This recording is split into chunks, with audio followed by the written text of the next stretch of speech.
I am a firm believer that your wedding is one day and your marriage is a lifetime. And you have to make decisions based on reality.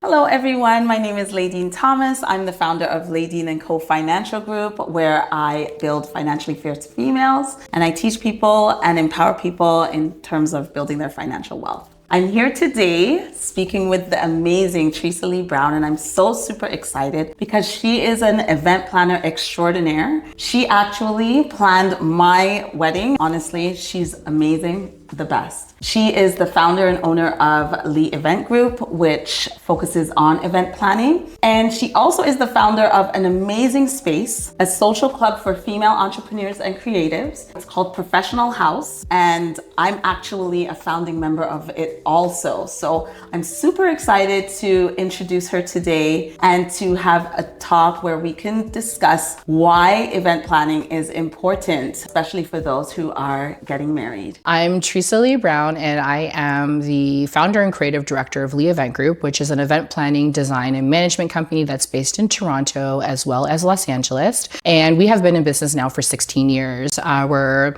target market and demographic really is serving the African Canadian and Caribbean communities, and we do so by having fabulous weddings, social and corporate events. One of my focuses from a wedding perspective is really just to work with my clients to bring their traditions, their cultures, and the influences into their social and wedding celebrations. And from a corporate perspective, I'm really focused on really just helping clients build their businesses through event productions. It's really just taking a step back, looking at the financials, looking at what their goals are, and really making sure that we're amplifying that through an event lens. In addition, I'm also the founder of Professional House, which is Canada's first social club that's Black owned and Black led in the country. And we're really tailoring our audience and market towards women entrepreneurs. Although we are open for all women, we're really focused on just building, the expectations and the understanding of entrepreneurs and really helping them build sustainable and profitable businesses through the tools and resources that we offer here at Professional House. So I'm so delighted to get into a conversation today and share more about what I do, how I do, and the impact that I make on the community. Thought that this will be such a super important conversation to have. I've been seeing online, all the engagements are coming through, weather's getting warmer, and I'm seeing that, love is in the air, and this is wedding season coming up. Yes. So, you being the amazing event planner that you are, you personally did my wedding. Yes. I thought I need to just speak with you and let others, just understand the industry and the planning process and all of that. And we have people that are about to be planning their dream wedding. Yes. And so I just wanted to connect with you and understand how to do that and still stay financially savvy. How do you do that on a budget and, take it away? Yes. So first of all, I am so excited to have this conversation with you because often I am asked to speak from a design perspective and an operations perspective, but never from a financial perspective. And I mean, fun fact, I have a Bachelor of Commerce and I have my CPA. Wow. So when I guess in a past life, right? Mm-hmm. So when I came into the industry, that was always at the forefront of my thoughts. That was almost like my selling feature. I was kind of letting people know, listen, I have a financial background, and the budget that you're going to give me, I'm going to treat it as if though it's my own. Mm-hmm. And I'm going to maximize it to really bring your vision to life. And so talking about a budget is always something that I do at the beginning and the onboarding piece. I'm not the planner that's really focused on the design, although the end result looks that way. Mm-hmm. But I really want to make sure that when I am, given the honor of planning someone's wedding, I'm also really taking the necessary steps to educate them financially. Mm-hmm. So I don't take it from the perspective that maybe you would or any other financial professional, mm-hmm. but I really want to deep dive into really understanding what are your must-haves, what are your non-negotiables, what are things that you're on, and then also getting to know them a little bit. Mm-hmm. Are you a homeowner? Do you have children? Mm-hmm. Because I'm spending 6 months, a year, mm-hmm. 18 months with them, mm-hmm. and I want to make sure that whatever budget they're giving me, yes, can bring their vision to life, mm-hmm. but also puts them in a position that they can also go to the next chapter after they get down the aisle and still not regret all the money that they've spent. Right, you know? exactly. So the onboarding process for me is really detailed. And one of the things I really allow my clients to do is like that first homework assignment, which is letting me know kind of what their budget is based on the key categories, you know? And of course I educate them, you know, people are like, I want a 5-tier cake and I only want to spend $500. Like, okay, well, that's not going to happen, right? Not in this lifetime. But I really try to educate them so that as we're going through the process of planning, they're not feeling stressed. You know, we're all on the same page about how much we're spending on each of these categories. So really keeping someone on budget is what I pride myself on doing. Now, of course, we always have that bride that will say, listen, can there any way that we could spend a little money extra on this, you know? But I always kind of look, yes. I didn't want to say that. But the reality is, I mean, your wedding was beautiful. So it was worth the spend.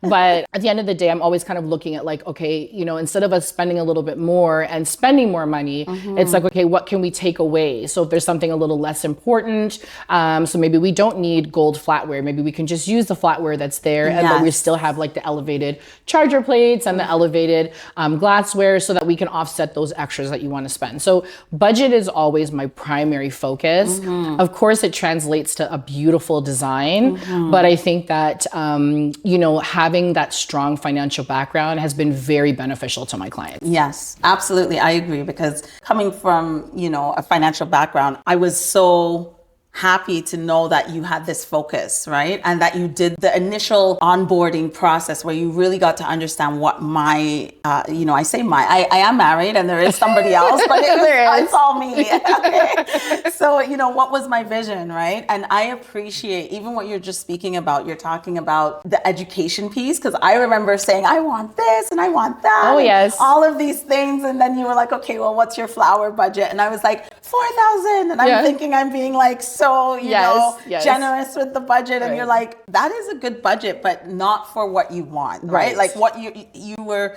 reconciling like my ideas and my thoughts with the reality of what things cost. Because the truth is, you know, I'm just in my own little financial zone over here. I have no idea what things cost. I'm just thinking like, yeah, that's a good number. And that's what we'll spend, you know, but how would I know that if I didn't come to you and then you actually educate me on the actual cost? So honestly, just phenomenal. I love your process. And that's why we're here today, because I'm like, you know, people need to hear about the money side of event planning and wedding planning. They need to know and understand that. I think it's really important for me to see the success within the community, right? And obviously from a business perspective, it'd be vastly different than, you know, a couple, but it's, you know, really making sure that I am educating them the entire way. I'm trying my best to negotiate the best price.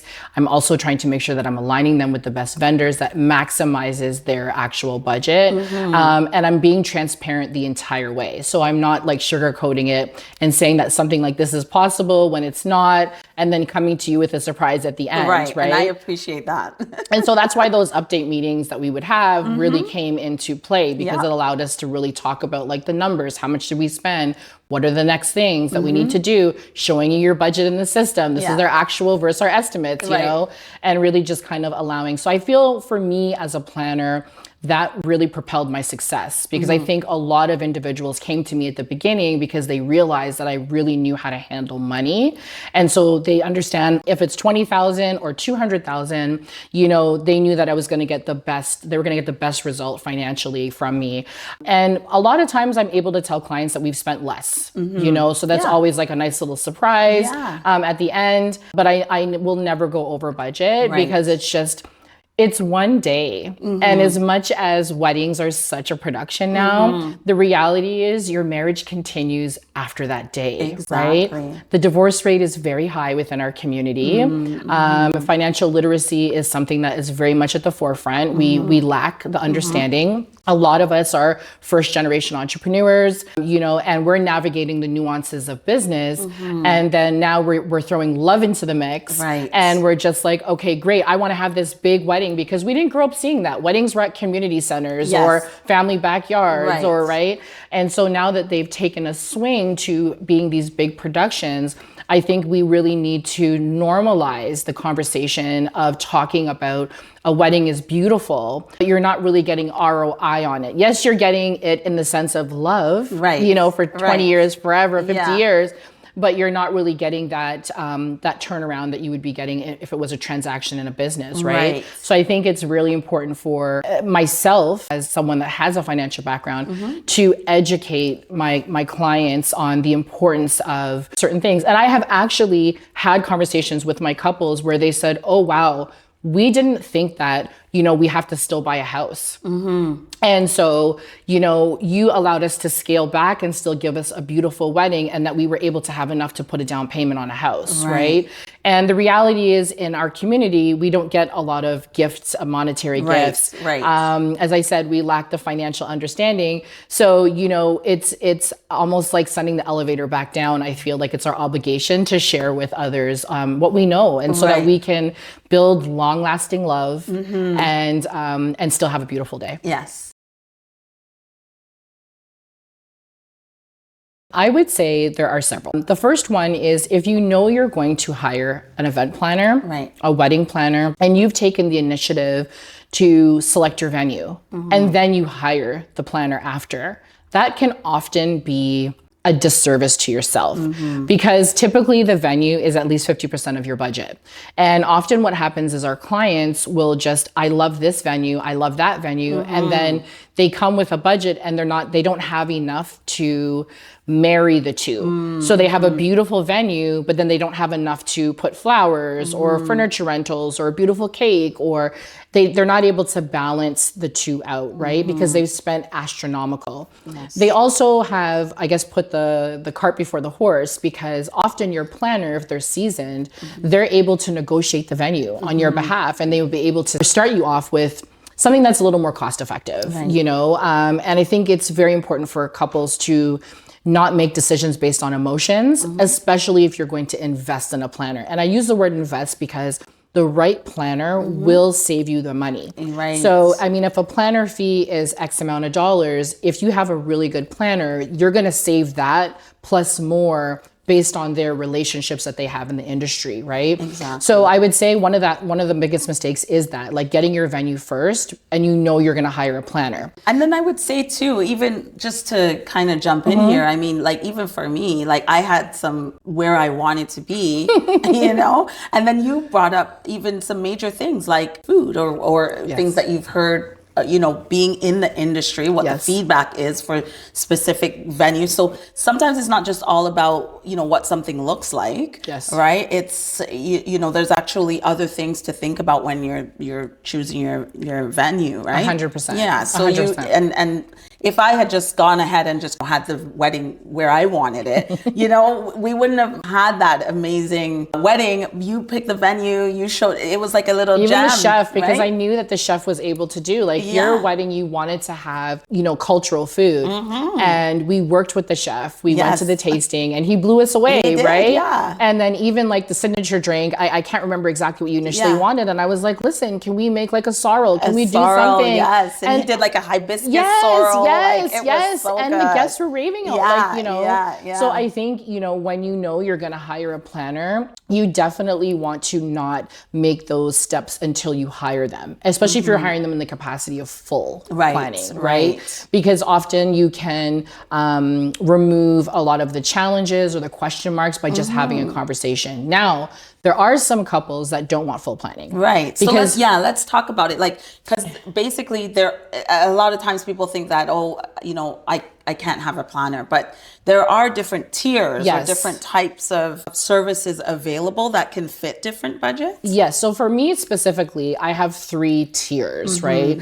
So everything's kind of customizable because no 2 client is going to be the same. Right. So every year we do market analysis and we make sure that we're still competitive for pricing, offerings, etc., based on, leaders that are performing at the level in which I'm performing, right? And I want to make sure that, the foundational pieces still make sense for the clients that we're serving. For us, we have full planning and design, which is what everybody wants to come to us for, but we can only take a limited number only because that's like from A to Z. So clients will contact us like 18 months in advance, sometimes 2 months in advance, depending on if there's availability, and they want us to plan everything from A to Z. So all they have is an engagement ring, maybe some color ideas, and that's it, right? Yes. Then we have design only. So design only is for those clients that are like, oh, we really wanted you for full planning, but you're full. So we're going to take you for design, So our design only clients are, the clients that will come to us pretty much at any stage of their planning, usually at the beginning, because that's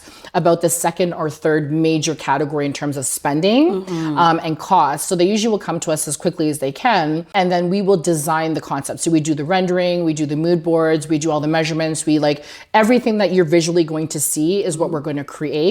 We come on site for the day, we manage all of that, audit, make sure everything's perfect, but that doesn't include any pre-planning and it doesn't include any management on the day, right? And then we also have a month of coordination. Okay. So our month of coordination is for the couple that's going to plan everything in its entirety, but doesn't want to go to like an aunt or a friend or a cousin that's going to manage the day. So we'll come on board about 12 weeks before. We'll exchange hands. We still audit them. So what that means for us is we look at all their contracts. We make sure that they're not missing anything. We still onboard them similar to how we onboarded you.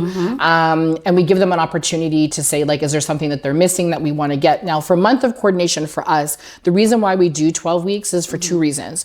We don't want to stress them out. Right. Because think about it. A month before your wedding, if it was actually a month, you might be, have family coming in from out of town. You're trying to lose that final 10 pounds. You're trying to do all these things. Yes. And then in comes this planner that's like, okay, I need all your contracts. I need to do a site visit with you. No, you want to enjoy those moments, right? Right. So we found at that 12-week mark, if we kind of exchange at that point, it takes the stress away. We've been able to onboard you, do the site visit, even try to get last minute things that you may have forgotten and still not be privy to rush pricing, expensive pricing, because you're still 3 months out. Right. Availability might be limited, but you still can add certain little things and not be price gouged because it's in that 4-week window, right? Right. So those for us are kind of the 3 services in which we have. But at the end of the day, for us, everything is always centered around the financials and the budget. I do want to just point out, because I remember first coming to you and being like, Treasa, I'm getting married and do I even need a planner? I really thought that I did not need a planner. Everyone. I really thought I did not need a planner. I was like, why do I need a planner? I've been eating, sleeping, dreaming, breathing weddings my entire life. I know everything about it. I know. When it started, and I started seeing all those, because we did the full service planning, because you were like, Leigh, you need a planner. Yes. You need a planner. And you do. And so I was like, okay, when I started seeing all the emails come in and I started seeing I was like, oh my gosh, I would just die if this was me doing it by myself, right? So I truly appreciate what you do. And I did not know how much goes into it, into the production of a well-organized wedding, where on the day of, I'm literally just showing up and just following the schedule and everything's on time. And I think back and I'm like, if that was me, if I had done that, it would just have been a disaster. So yeah, there is definitely a need for what you do. And even the fact that you can come in at different times or different stages of the planning process really makes it key to fit all budgets. I think at minimum, you need to have month of coordination. Yeah. It's not fair to your family and friends to go through the dysfunction. Yes. And every month we get a call. Hi, we know that we didn't, book you for your services, but we're wondering if like at the last minute you can step in for the month of coordination because my aunt can't do it. And often we are not able to accommodate at that because it's the scheduling conflicts. Yes. We're booking right now into 2027. Wow. So it's like, it's just not, it's not always feasible, but sometimes we have windows of time. And one thing I want to touch on that you had addressed earlier was like, we're entering wedding season. And one of the changes since your wedding is that wedding season now has expanded. It's not really just like that April to October. It's all year. Wow. Because I think people are really recognizing now that, there are some cost savings when you do it in the winter. And there's the ability to kind of just make things work. It's a little bit more challenging when you do it in the colder months, but there's certain workarounds that you can, and you can save yourself in some categories, not all categories, right? So it's something to really think about. In terms of budget as well, I think the biggest challenge for budgets is Pinterest. I love it, but brides will come and say, this is my picture. This is what I want. And I'm like, so that's like a $250,000 wedding and your budget's $50,000. Right. So it's not going to translate to the same visually. Right. And it's really just kind of educating my brides again in that like inception, right? I think it's great to be inspired by photos, but you have to also lean into the professionals to really guide you. And like for me, my onboarding process is not everyone. Like, I mean, when I first started, it was, I need to do the most events, right? I need to be booked and busy. But now for me, it's very much aligning with the right clients because I really want to know that the clients are trusting me with their vision, with their money, right? And like, how am I able to make the most impact and also tell their story, through this, right? Because every couple's love story is very different, right? And you want that to come through in what it is that you're trying to design and what you're trying to convey, right? Exactly. So I think really it's just for any couple, as much as we would love them all at Leigh Event Group, it's really just making sure at minimum you have month of coordination and seek out counsel before you get to that point. A lot of planners will even say, okay, you can do a consultation with them and you might be able to do like some type of like budget audit or analysis or just kind of like something to get you started at the beginning. And you're going to plan your wedding and then you can utilize them for month of coordination when you get to that point, right? Yeah, I love that. You're basically saying that even though it's month of coordination, right? So a lot of times when you're thinking, okay, I'll just get month of coordination, then you're thinking that you're doing this yourself all throughout, and then you'll just get them for that time. But you're basically saying like, no, even at the very beginning, even if you're not using them for full service, then at least just go through the budgeting process, at that point, because then you're dealing with a professional in the event planning space that understands the costs that are associated to it. So I think it's a service we offer. So we have like an a la carte piece that, we have couples that are on limited budgets that are wanting to plan their wedding, and they may not even go with us for month of coordination or for any service, but they just want to know like what to get started on, right? So I have like a whole workflow and framework that I've built out for couples so that they get to leave with some, takeaway sheets and like a binder and so forth and like an ebook that we've created. They do get to sit with me for 2 hours. And during that time we meet in person unless it's virtual and they're not physically like in the city.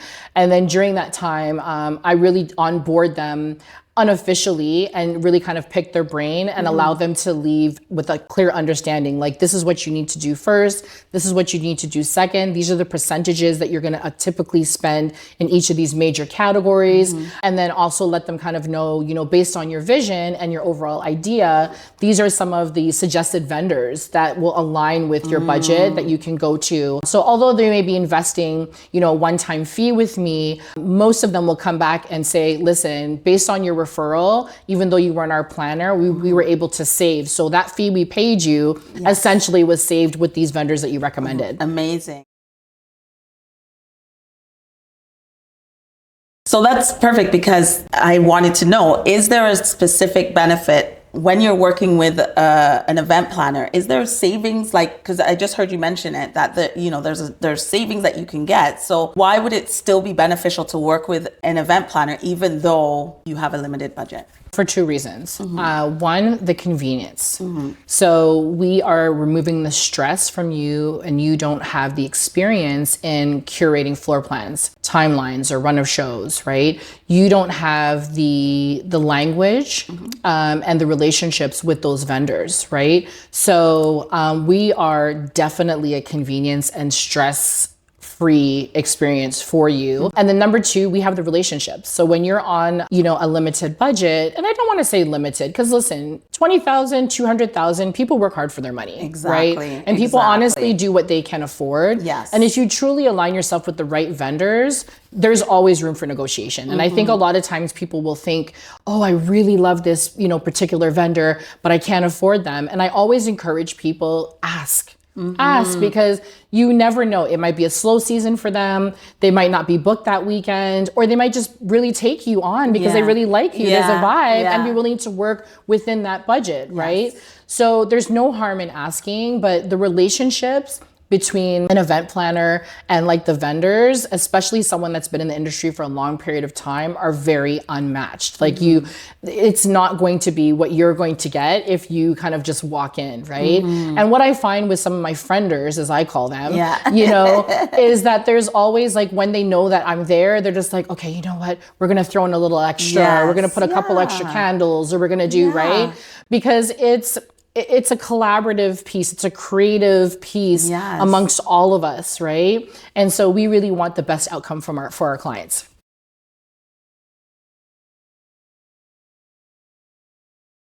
Okay, so I think this boils down to the onboarding process.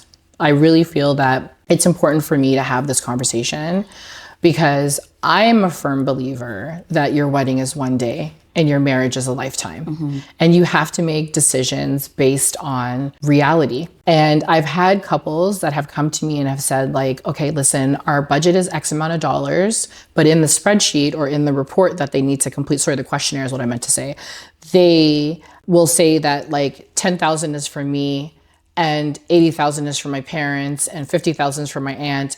And so that means already that you don't necessarily have the financial resources to have this wedding, and you're leaning on others to bring this to life. Now, the reality is in some cultures and communities, families are heavily involved, and this is what they've been saving their whole life for, right? Yeah. But for me, it's a trigger point to allow them to spark that conversation and allow them to know, like, listen, we don't necessarily have to compromise the wedding that you want of your dreams, but we can think about things strategically. Normally, I will ask them, what's your guest count? Okay. Yes. So if your guest count is 300 people, do you know all 300 people? Right. Do all 300 people need to be there? And I would say 8 out of 10 times we're successfully able to chop that guest list down. Right. And it still allows them to have all the visuals that they want at a fraction of the cost that they had, and still have money left over to think about their financial future. Right. Again, I talk about the finances very frequently throughout the planning process. And I'm very team couple. So a lot of times there's relationships between vendors, and it's a vendor relationship. And of course I have to maintain that. I've been doing this for 16 years. So I have to maintain my vendor relationships. But when I enter into a contract with my client, I genuinely feel that the money that they're giving me to work with is my money. Right. So I have to maximize it. And I'm doing a disservice by not sharing with them the truth. Right. So it's really just having the conversation and letting them know that, fortunate for me, I've been in the industry for a while. So I know who to go to when I really want to get the visuals that a client's looking for that may be on a limited budget, if you will. Right. But I don't think you necessarily have to choose between. I think it's just about having a seamless integration and a strategy that's going to allow you to have a beautiful wedding, but also still start your wedding with, an abundance and in a position that you can still attain your financial goals. Right. And I feel like, we saw that trend like coming out of COVID of like these micro weddings where I love them. Like I was thinking like, wow, you can really just like, maximize your budget by keeping the guest count super small. Just those key people in your life that you want to be present for your nuptials, and then spend on all the pretty things, right? All the things, and really spend on like photography and videographers that's capturing it, so then others can really see it and feel like they're part of it as well, right? Absolutely. So we've found some creative ways over the years to kind of meet couples and parents halfway, because when we're chopping the guest list 9 out of 10 times, it's like a family member, a family friend, somebody that their parents came here from, type of like scenario. a long way back. And it's like disrespectful and they want to. So some of the creative outlets that I've really kind of share with my clients, and some of them have chose to run with it, obviously reducing the guest count. Some have done where they've had like their dinner and all of their guests are kind of, their closest family and friends are at the dinner. And then we've created like a second invitation for like the after party. Oh, so we've created like, another 40 or 50 people will come. And although there's still a cost for bar and for appetizers, etc., it's still not the full cost of having per plate, for the whole day. So we've been able to work with that. We've also have entertained like parties after. So what that means is like the photo, the video, we'll have a little swanky thing at their home and invite those guests after and make it something really nice and show the video for the wedding and show the photos. Nice. So they feel like they were a part of it even though they weren't physically there. I think that a couple needs to work together from the beginning. A lot of times weddings are perceived only for the bride. Yes. And what I've been finding lately is a lot of grooms are becoming heavily involved. Yes. And it's not a control thing. It's really just, I encourage it because I think that the transparency needs to be there. A lot of times grooms only care about the DJ, they care about the food and beverage, and then we never see them again. Yeah. Right? And I understand that they don't care about flowers and charger plates and all the frills, but it also allows the couple to start having discussions amongst themselves, because I meet with them every 6 to 8 weeks for an update meeting, right? But they should be talking about this weekly, every 2 weeks. Yes. Okay, this is what we're thinking of doing. This is how much it's going to, because that's going to translate into your actual marriage. Right. And I think that's really a good starting point for them. Yeah, I love that. I think just the togetherness and being on the same page, right? Like 100%. Like going through the wedding process is no joke. Like it's serious, right? You're both families, all the friends, everything, you have to coordinate all of that. You have to be, discussing all of that and planning it together, really. So it's a great, I would say, it's like a great test to say. Almost like an exercise. It's an exercise. Yeah, it's like an exercise. Like, okay, this is really the first stage, but you're going to be doing this like for the rest of your lives, hopefully, right? Yes. So I agree. Couldn't agree with you more. I don't know if I can just give one advice. Okay, go ahead. But I think that it's important for couples to really understand what they are entering in together. They need to understand that the wedding is one day, the marriage is a lifetime, which I've said. They need to come to a unified agreement about the budget. And I think that they need to, almost make an oath to one another to really walk that journey together, because it's very important for them to understand that one of the fundamentals of marriage is the communication. And one of the biggest breaks of a marriage is the financial. So if you're not having these conversations inception, then it's only going to lead to disasters at the end. And then of course I'm going to say hire a planner, Absolutely. But do your research, because your planner essentially is like your best friend for a year. Right. Or however long you're working with them. So you want to make sure that you do your research. I mean, there's ChatGPT, there's Google, there's all these things. Come with your list of questions. When you are doing your consultation with them, look beyond, just asking about the flowers and the venue. Really ask them about their experience. Ask them challenging questions. See how they respond. Look at the things that, you would be expecting if it wasn't even your planner, like what's their response times? Right. One of the common, things that I hear a lot from couples is like, listen, you were not the most affordable, but we went with you because your response times are impeccable. Right. Like we sent the inquiry and your team responded an hour later. At the end of the day, I think it's really important for you to align yourself with the right planner, because, him or her is going to be working with you in a very intimate environment, right? They're going to know, you know, have your parents been divorced for 40 years and they're now seeing each other for the first time at the wedding? Or, you know, you don't really get along with your sister, but you put her in the wedding. Yes. Or your aunt is coming, but she tends to drink a lot, so she's going to be at table 7. Like, you know, so you're going to be sharing certain things with them that you need to be comfortable to communicate with them about, right? And kind of have like that no judgment zone. So definitely don't just look at the cost of the planner, look at the experience, the knowledge, and definitely vet at least 2 to 3. Vet 2 to 3 on the same level playing field, because we're not all equally the same, right? And don't base that on years of service.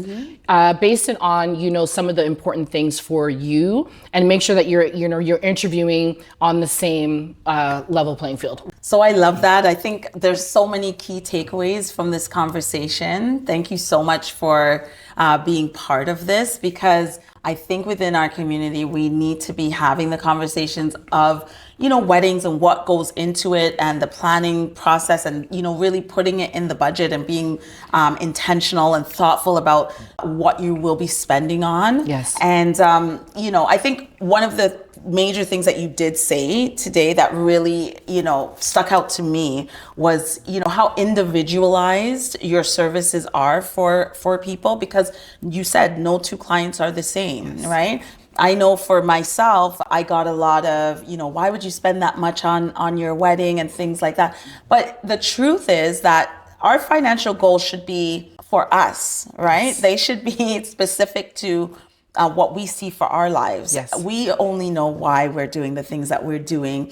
For me, I hadn't had a wedding in my immediate family for 50 years.